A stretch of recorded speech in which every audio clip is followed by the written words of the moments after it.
अरे यार रचना देखना, आज इन्होंने मुझे फिर से परेशान किया। इन्होंने फिर से मेरा होमवर्क ले लिया। मैं क्या करूं? सब लोग मुझे चिढ़ाते हैं, कहते हैं मुझसे कुछ नहीं होगा, मैं बेकार हूँ। क्या सच में मैं इतनी बेकार हूँ? क्या सच में मुझसे कुछ नहीं होगा रचना? अरे नहीं सुधा, तू इनकी बातों पे ध्यान क्यों देती है? ये लोग तो ऐसे ही सब बकवास करते रहते हैं हमेशा और मजाक उड़ाते रहते हैं सबका। नहीं नहीं रचना, मुझे लगता है सच में मैं कुछ नहीं कर सकती। अब तो मेरा अकेले रहने का मन करता है। घर पे नींद भी नहीं आती है। घर पे मेरा बिल्कुल भी मन नहीं लगता। बस अकेले रहने का मन करता है और दिमाग में भी बस यही सब चलता रहता है। अब मुझसे और नहीं झेला जा रहा ये सब। मैं बहुत परेशान हो चुकी हूँ। अरे सुधा, तू इतना क्यों सोच रही है? मैं हूं ना तेरे साथ, मैं तेरे साथ हूँगी। और ये लोग है ना, सबको सुना दे रहते हैं। आजा मैं बताती हूँ इनको, चल। अरे ये किसने करा? अरे हमने क्या किया? जरूर तुम लोगों ने करा होगा। हमसे क्यों बोल रही है? तुम ही तो हो जो सबको परेशान करते रहते हो। हाँ हाँ, तुझे बड़ा पता है। हमने कुछ नहीं किया, हमसे बहस करने की जरूरत नहीं है। बढ़िया है अपने दोस्त का साथ देने वाली। अरे कभी किसी को समझ तो लिया करो, हमेशा सबको दलील करते रहते हो। साथ तो दिया करो किसी का। तू ना ज्यादा मत बोल। और ये जो तू इसका साथ दे रही है ना, इसी की तरह बन जाएगी बेवकूफ। हाँ तो फेल होती है, अगर उसके साथ रहेगी ना तू भी उसकी तरह फेल हो जाएगी, फेल। अरे छोड़ ना रचना, तू क्यों मेरे चक्कर में इन लोगों से बहस कर रही है? चल ना हम चलते हैं। अरे नहीं सुधा, इनको समझाना पड़ेगा, ये ऐसे ही करते हैं सबको परेशान करते हाँ हैं। हाँ, ले जा इसको, चमची कहेगी। समझा तरह से हमसे बहस करने की जरूरत नहीं है। ये जानती नहीं है किससे पंगा ले लिया है। हाँ हाँ, ले जाओ इसे, चमची गई। अरे चल ना रचना, हम चलते हैं। अरे ना ना। गुड मॉर्निंग बच्चों। Good morning ma'am. आज सभी प्रेजेंट हैं? Yes ma'am. कोई एब्सेंट तो नहीं है? No ma'am. अच्छा, जो कल मैंने तुम्हें पढ़ाया था तुम्हें याद है? Yes ma'am. अच्छा तो ये बताओ, वास्को डी गामा भारत में कब आया था? मैम सर्दियों में। सर्दियों में? Yes ma'am. कैसे? अरे हमने फोटो में देखा था, उसने काला कोट पहना था। चुप हो जा तुम। अच्छा चलो ये बताओ, पानीपत की लड़ाई कब हुई थी? मैम नहीं पता। कैसे नहीं पता? पढ़ाया नहीं था तुमने क्या? मैम हमारे घर वालों ने बोला दूसरों की लड़ाई में नहीं पड़ते। तो ये पढ़ाया था मैंने तुम्हें? बदतमीज नहीं के। तुम लोगों की कॉपी चेक करी मैंने, इतना गंदा लिखा है, इतना गंदा। और सुधा, तुम खड़ी हो ना जरा, पढ़ती नहीं हो ना तुम? इतना गंदा लिखा था, मन करा था कॉपी फाड़ दूं तुम्हारी। बैठ जाओ, फेल हो जाओगी नहीं तब पता चलेगा तुम्हें। अच्छा चलो बच्चों, तुम्हारे कॉलेज में डांस कंपटीशन हो रहा है, जो लोग करना चाहता है अपने नाम दे दो।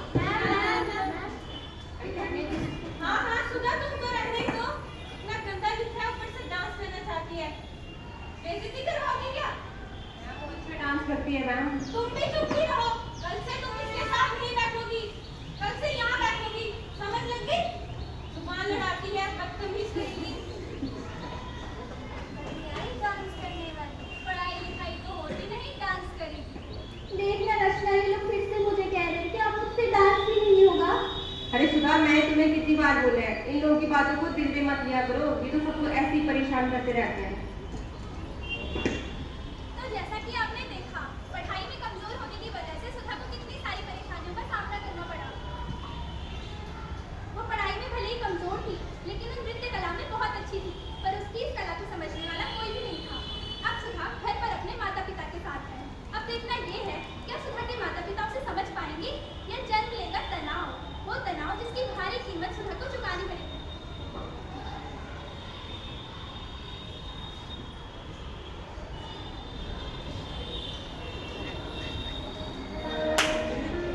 माँ, क्या है ये?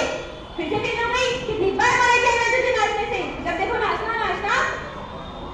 लेकिन माँ, आपको तो पता है डांस से तो मेरा शौक है, एक डांसर तो है जिसमें मैं अच्छी हूँ। माँ समझती क्यों नहीं? डांस मेरा पैशन है, पैशन मैं इसे नहीं छोड़ सकती। पैशन? पैशन से क्या होता है? अगर जिंदगी में कुछ बनना है ना तो पढ़ाई करनी पड़ेगी। लेकिन माँ, मैं हर दिन कोशिश करती हूँ, मैं हर दिन मेहनत करती हूँ, हर दिन मेहनत करती हूँ, लेकिन पता नहीं क्यों अच्छे नंबर नहीं आते। कोशिश करने से क्या होता है? और बच्चे भी तो कोशिश करते हैं, वो तो पास हो रहे हैं, तुझसे क्यों नहीं हो रहा? लेकिन माँ, मैंने सबके डांटने के बावजूद भी बहुत मेहनत की थी, बहुत पढ़ाई की थी। स्कूल में भी सब मुझे चिढ़ाते हैं, कहते हैं मैं बेकार हूँ, मुझसे कुछ नहीं होगा।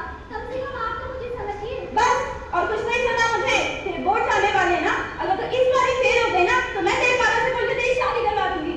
अरे कौन? इधर देख, ये सभी मुसीबत है ना, इसे तो मैं फेंक दूंगी। माँ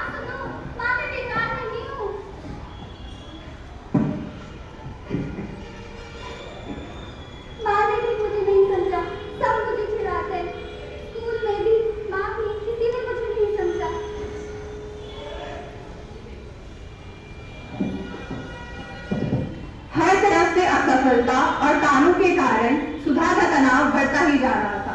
अब आता है परीक्षा के परिणाम का दिन। सुधा बोर्ड में फेल हो जाती है। वो कोने में रोने लगती है। उसकी दोस्त उसे समझाने की कोशिश तो करती है, पर सुधा बहुत दुखी है। सुधा की शिक्षिका भी उसे सहानुभूति देती है। सुधा अपनी हताशा व्यक्त करती है और साथ ही छोड़ती है कुछ चेतावनी के संकेत, जो जैसे कि अकेले रहने की बातें करना, दुनिया में कुछ नहीं रह जाना। पर ये चेतावनी के संकेत अनदेखे रह जाते हैं।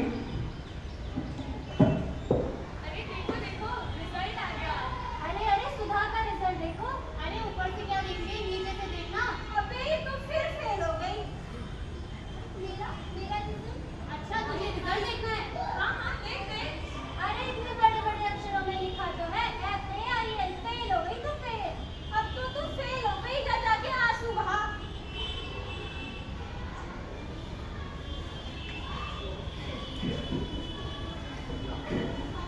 अरे क्या हुआ सुधा, रो क्यों रही हो? बस यही क्या रचना, मैं फिर से फेल हो गई। अब मैं क्या करूंगी? कैसे घर जाऊं? अपने घर वालों को क्या बताऊंगी? कैसे उन्हें समझाऊंगी? अरे सुधा, तू चिंता क्यों करती है? मैं तेरे साथ दूंगी और मैं तेरे घर वालों को समझाऊंगी। सुधा, रो मत सुधा। नहीं, वो नहीं समझेंगे। वो लोग मेरी शादी करा देंगे। अब मेरा कुछ नहीं हो सकता। मैंने अपने घर वालों की नाक कटाई। मेरी वजह से वो लोग कितना शर्मिंदा होंगे। मैंने बहुत कोशिश की थी, लेकिन अब मुझसे और नहीं होगा। मैं बहुत परेशान हो चुकी हूँ। अब बस मुझे अकेले रहना है। अब मैं और नहीं कर सकती। शायद सब सत्संग ही कहते थे, मुझसे कुछ नहीं होगा, मैं कुछ नहीं कर सकती। नहीं सुधा, तुम ऐसा सोचना ही मत। और जब भी तुमको जरूरत पड़ती है तो मेरे से बोला करो, मैं तुम्हारे साथ हूँ। मैं ऐसे कभी सोचना ही मत सुधा। नहीं रचना, अब मुझे बस अकेले रहना है। अब मैं कुछ नहीं कर सकती। तू जा यहाँ से, मुझे अकेला छोड़ दे। तू जा। वो सुधा है ना? Yes ma'am. वो रो क्यों रही है? हमें नहीं पता मैम। तुमने तो कुछ नहीं बोला। No ma'am. मेरे को लगता है तुमने ही कुछ बोला होगा। नो मैम, वो फेल हो गई इसलिए रो रही है। तुम हो ही चारों के चारों ऐसे। अरे बेटा सुधा, क्या हुआ? माइक ऑन करो। मैम, इसका रिजल्ट का अच्छा नहीं आया मैम। अरे बेटा, तो क्या हुआ?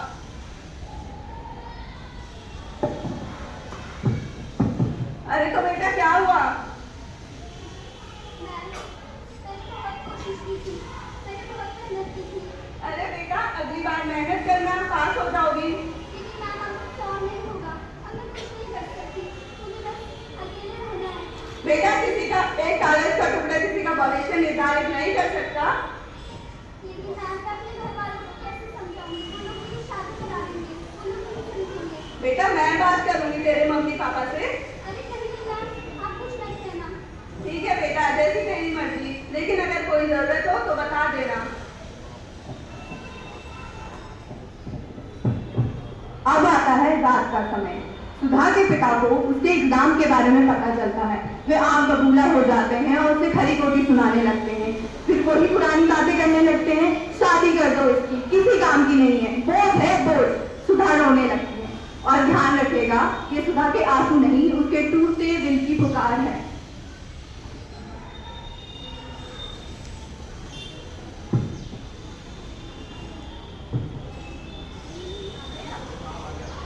विजय का रिजल्ट था, क्या रहा उसका?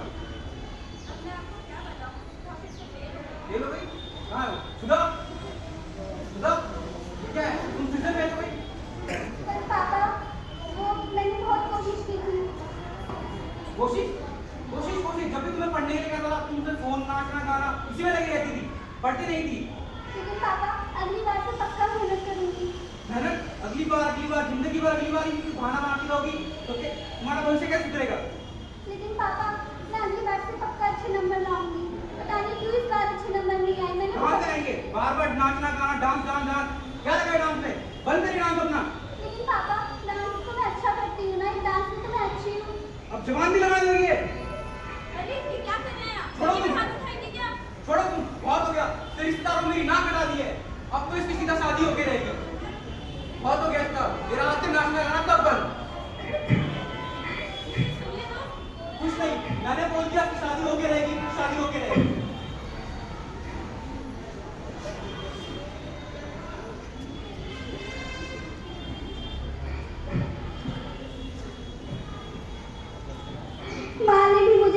सुधा, किसी ने मुझे नहीं समझा। काश कोई होता जो मुझे समझता, कोई जो मुझ पर भरोसा करता। सुधा, क्या हो गया तुझे? तू क्यों पढ़ाई नहीं करती? अगर कोई प्रॉब्लम है तो मुझे बता।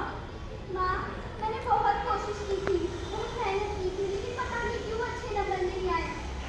तो तू अगली बार से और मेहनत करेगी ना? तू पढ़ेगी ना? माँ, मैंने हमेशा आपको परेशान किया, लेकिन आज से आपको मेरी वजह से कभी कोई परेशानी नहीं होगी। मैं कभी आपको परेशान नहीं करूँगी। अच्छा वो सब छोड़, चल बता आज खाने में क्या खाएगी?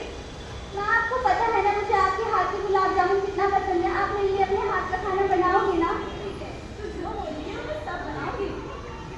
पर माँ सुनो। हाँ? कुछ नहीं, थैंक यू माँ।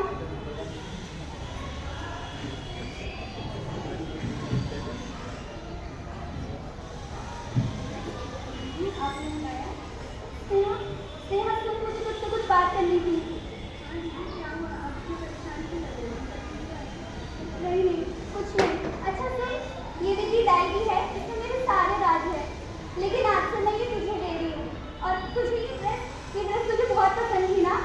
तो हमेशा से इसे मांगना चाहती थी, हमेशा से तुझे पसंद थी। आज से ये भी तेरी हुई। आपकी फेवरेट ड्रेस है ना? या आप मजाक कर रहे हो ना? कुछ चिल्ला रहे हो? नहीं, ऐसा कुछ नहीं है।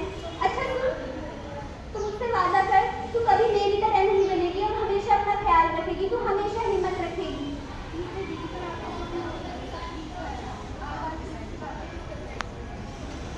बस मैं थक चुकी हूँ। पर तू वादा कर, तू हमेशा हिम्मत रखेगी, कभी मेरी तरह नहीं बनेगी और हमेशा घर वालों का ख्याल रखेगी। तू वादा कर, तू खुश रहेगी और मेरे हिस्से की भी सारी खुशियाँ दिएगी।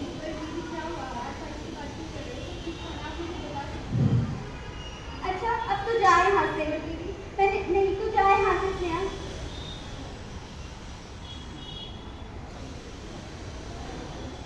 क्या आपने देखा सुधा के व्यवहार में कुछ बदलाव?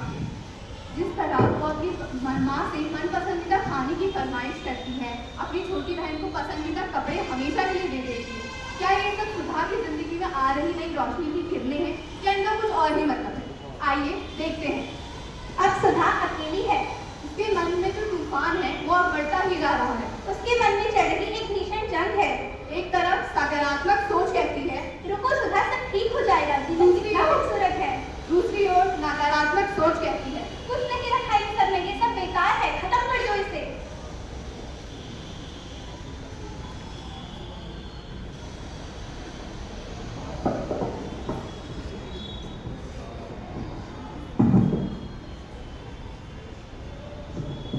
किसी ने मुझे नहीं समझा, किसी ने मुझ पे भरोसा नहीं किया। माँ ने भी मुझे नहीं समझा। काश कोई होता जो मुझे समझता, कोई जो मुझ पर भरोसा करता। क्या सच में मैं बेकार हूँ? नहीं नहीं, तुम बेकार नहीं हो। हाँ हाँ तू बेकार है। क्या सच में मुझसे कुछ नहीं होगा? क्या मैं सच में कुछ नहीं कर सकती? तुम कर सकती हो। नहीं कुछ नहीं कर सकती। क्या सच में मैं सबके ऊपर एक बोझ हूँ? नहीं नहीं, तुम बोझ नहीं हो। हाँ हाँ तू बोझ है। क्या मुझे मर जाना चाहिए? नहीं सुधा, ऐसा मत सोचो। हाँ हाँ मर जाना चाहिए। ये गलत है सुधा, ऐसा मत करना। तू बेकार है, तू कुछ नहीं कर सकती, तू बोझ है, तुझे मर जाना चाहिए। हाँ हाँ मर जाना चाहिए। हाँ हाँ मर जाना चाहिए। हाँ हाँ मर जाना चाहिए।